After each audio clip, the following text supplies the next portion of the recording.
สำน้อยถึงผมเปลี่ยนสีแต่อายหักเจ้าเกินห้อยลงมักเด็กน้อย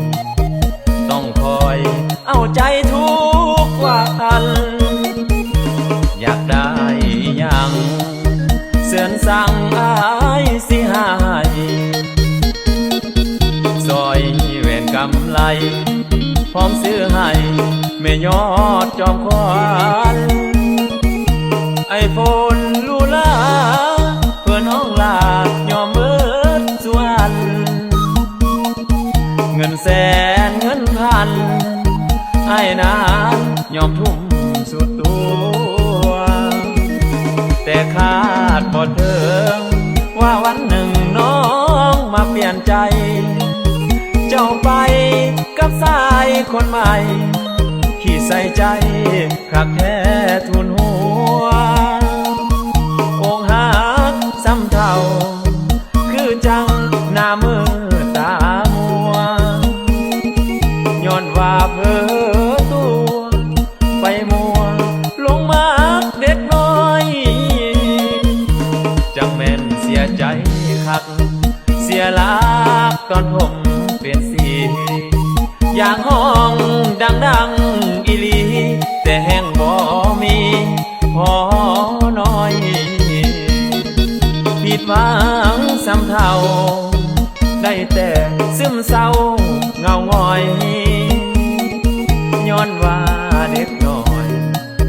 ตัวคอยจนว่าหมดตัว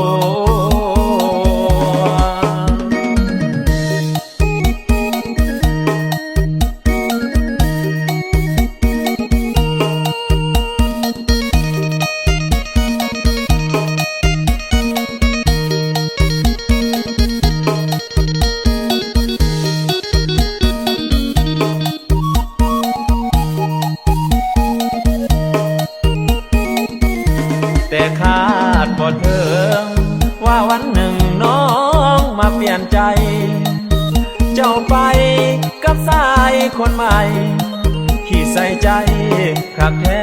ทุนหัวอกหักซ้ำเท่า